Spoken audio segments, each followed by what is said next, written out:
দীর্ঘ সময় ধরে অর্থনৈতিক সংকটের মুখে হংকং। উচ্চ সুদহার, আবাসন খাতে ধস এবং কমতে থাকা বিদেশি বিনিয়োগের কারণে গত 5 বছরে বাড়ির দাম কমেছে 21%। তবুও ঋণের বোঝা হালকা করতে অনেক ধনী বিক্রি করে দিচ্ছেন নিজের বিলাসবহুল বাড়ি।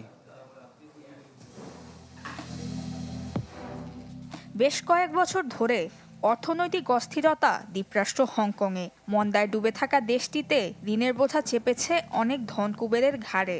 উচ্চ সুদের হার এবং দুর্বল অর্থনৈতিক পরিস্থিতিতে ধনী পরিবারগুলোতে লেগেছে বিলাসবহুল বাড়ি বিক্রির হিড়িক।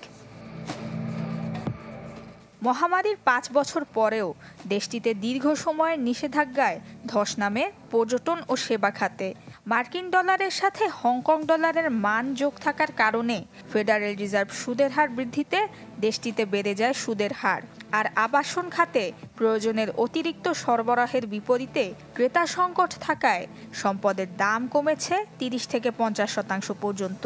তার উপর চীনের কঠোর নিয়ন্ত্রণ এবং নজরদারিতে ক্ষতিগ্রস্ত হয়েছে ব্যবসায়িক পরিবেশ।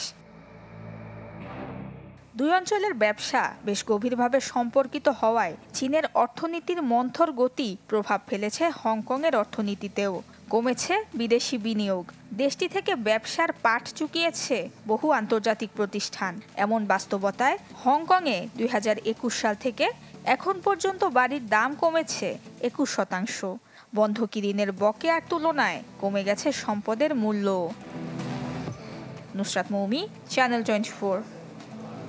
বসুন্ধরা ডায়াপেন্ট এখন আরো উন্নত। এই hot air through top sheet দ্রুত শোষণ করে সোনামণিকে দেয় কোমল অনুভূতি।